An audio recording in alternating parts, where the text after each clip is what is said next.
ជំរាបសួរបងប្អូនទាំងអស់គ្នាថ្ងៃនេះខ្ញុំសូមនិយាយអំពីធម៌3នាំទៅបាបនិងធម៌3នាំទៅបុណ្យដែលខ្ញុំបានរៀនហើយសូមនិយាយដោយសង្ខេបខ្លីៗទី1ធម៌ដែលនាំទៅបាបបាទនាំទៅបាបគឺអភិជ្ជាធម៌អភិជ្ជាធម៌នេះប្រែថាចង់បានបាទការចង់បានរបស់ទ្រព្យនៃដតីបាទចំណុចនេះគឺការចង់បាននេះគឺមិនទាន់ជាបាបទេព្រោះវាមិនទាន់ខុសច្បាប់ទេព្រោះវាគ្មានសកម្មភាពគ្រាន់តែជាការគិតធម៌ទី2គឺព្យាបាទៈការបំមានបំណងអាក្រក់ផ្សេងចង់ឲ្យគេនិរាសអន្តរាយធម៌ទី3ដែលយើងគួរចងចាំបំផុតនោះគឺមិច្ឆាទិដ្ឋិការយល់ខុសហើយមិច្ឆាទិដ្ឋិនេះមាន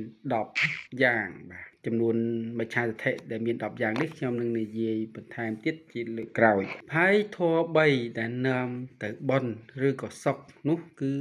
អនភិជ្ជាជាពាក្យផ្ទុយជាមួយនឹង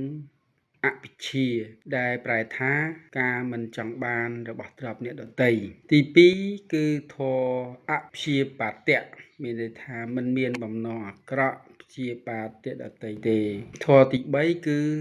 សមាទិដ្ឋិដែលផ្ទុយទៅនឹងមិច្ឆាទិដ្ឋិមាន10ដូចគ្នាបាទការផ្លាស់ប្ដូររបៀបគិតរបស់យើងប្រកបដោយការដាស់តឿនស្មារតី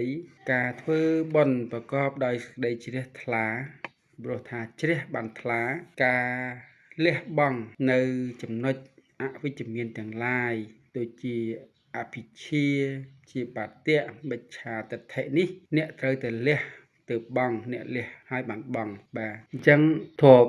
3នាំទៅសុខនាំទៅបុណ្យធម៌3នាំទៅបាបនាំទៅទុក្ខតើ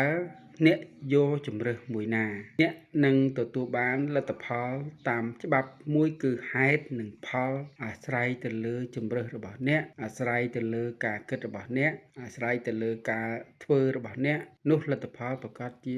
តាមអ្វីដែលយើងប្រព្រឹត្តយើងធ្វើជាក់ស្ដែងនោះឯងបាទអញ្ចឹងសូមអរគុណសូមជម្រាបលា